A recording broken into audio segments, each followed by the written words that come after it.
I'm Chris. I'm Cameron. This is our presentation about the Axoloti.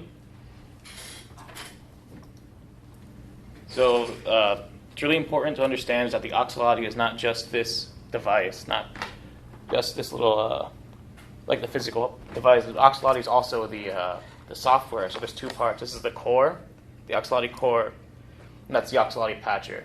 And those things together make the Axoloti. It's not just the device. So the software component is a patcher computing environment similar to that of Max MSP. It has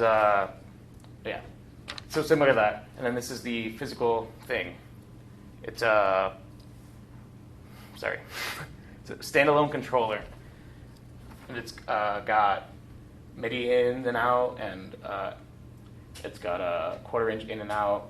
Has a slot for SD, and that supports everything stored that so you put info on the patcher, gets stored in here, and it's standalone, so you don't need the software after that. Then USB to connect it to a computer or to USB devices. And it's got these things on the back that allow you to attach or solder, whatever. Up to 15 additional things. You can have 15 potentiometers, LEDs, sensors. Can all be mounted on the general purpose input/outputs.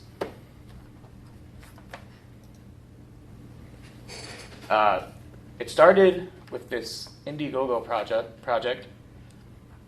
A man by the name of Johannes Theilmann. He invented this device, and he wanted to get it funded. It reached 191% of its goal, so it was very well received. That's a video that played with it. Next slide. So one of his main goals, besides the a programmable device without a computer, so it could be standalone, and for it to be portable, was to have a community forum that allowed people to share their ideas and tutorials. So this is a screenshot from the homepage. You see people talking about software issues, and they're selling the device, connectors, anything on this is the homepage of the forum. You see the tabs that allow you to go deeper. There's a search somewhere. These are the pros and cons of the device, its strengths and weaknesses, as it says on the research questions. So the nicest thing is that it's standalone. It does not require a computer once set up. It's pretty affordable. It's relatively affordable, like for something like this. The amount of things you can do with it for 70 USD is very good. Software is free. They're both fully customizable, like I said, with the general ins and outs on the back. You can do a lot of different things in the online community. But here are the drawbacks. It's not easy. Like we all experience Max MSP. That kind of environment takes a lot of time to get used to. It takes a lot of computing knowledge. It's also not readily available for sale. You can't just go on the website or go on Sweetwater or something and be like, hey, I want to buy this. He makes them in batches, and you're going to have to wait for that to become available. He does have an approximate shipping date, but when I went on the website and was like, okay, I'm going to see if I can buy one, that shipping date was in the past, so I don't, I don't really know. But I do sell them on the forums. You can probably find them somewhere else through, not first-party retailers. And it comes as this uncovered board. If you go on the forums, you can find people who make cases for them, but most of them have to make them on their own. You can 3D print stuff or you laser cut things, but it comes as this. And it's probably a really good idea to get something for it, make something for it to enclose it. And there's no built-in XLR out, but that's easy to overcome with all the stuff you have on the back, with the general in and outs. Here are the opportunities and applications. So the most obvious one, it's a cheap digital synthesizer, FX processor. All of that's in the software. You can do all of that with the patcher, get it on here, and then it stands alone. As use for our capstone project, it's a really cool physical device for performance. You'll see in our demonstration, like just some of the basic things you can do with it. And less obvious, I think it could be a really neat educational tool to teach digital audio synthesis, computing, and electronics. Seeing a board's really cool, especially if you've never seen one before. And it'd be a neat educational tool for maybe like high school to college level kids, like teaching them the fundamentals of those concepts. Now, what can we learn about the Axoloti? Well, it is a very simple device, but don't let that fool you. There's actually a lot of opportunities that you can use to expand on this technology. To get started, all you have to do is plug it in your computer and start running the Axoloti patching software. And I believe there's limitless possibilities when it comes to programming this board. For example, you can connect to Arduino. Imagine controlling the pitch with temperature, or imagine the open source projects you can use to connect to this Axoloti. You can use an OLED display. You can actually see the waveforms as they're being played through the synth. And similar to this, you could also use a 4x8 LED little display. You can actually mess with that and make some kind of drum sequencing device.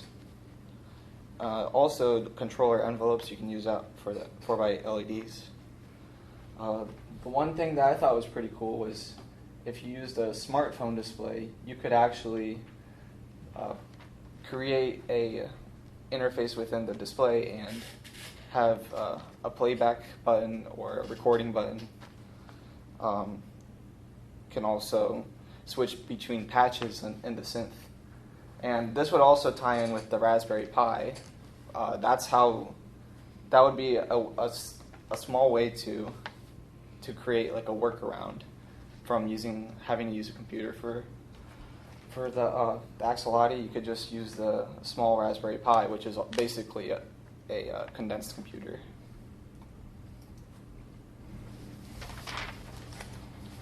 So what additional investments are needed to pursue this technology?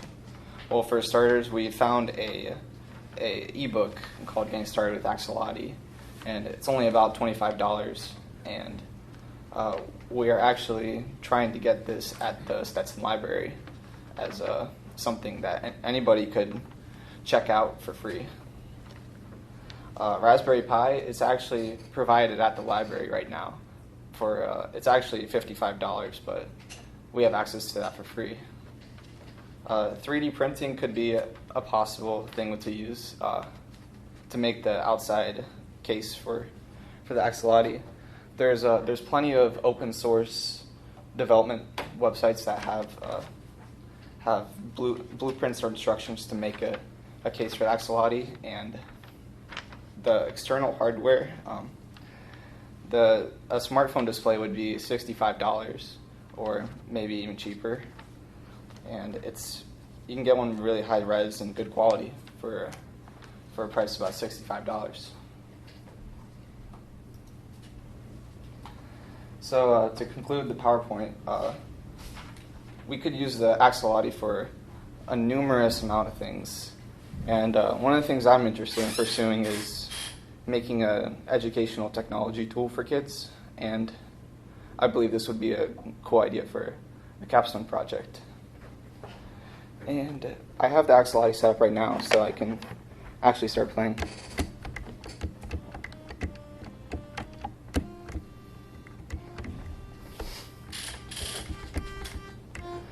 Right now, the patch is just a sawtooth connected into a filter, and the filter is running through a chorus, which I can also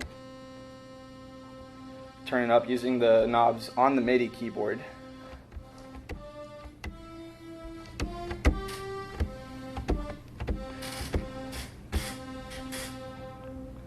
This is a filter here. I can do cutoff and resonance.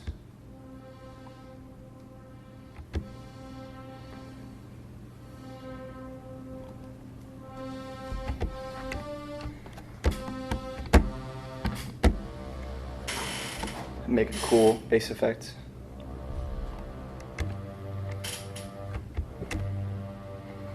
And I have attack, decay, sustain, and release all set up on the last 4 knobs.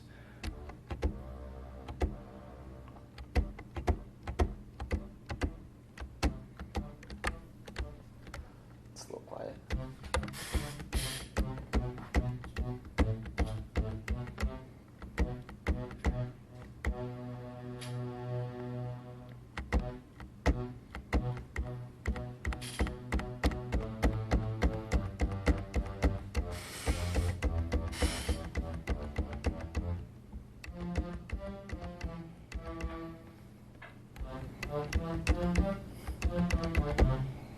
And that's basically it.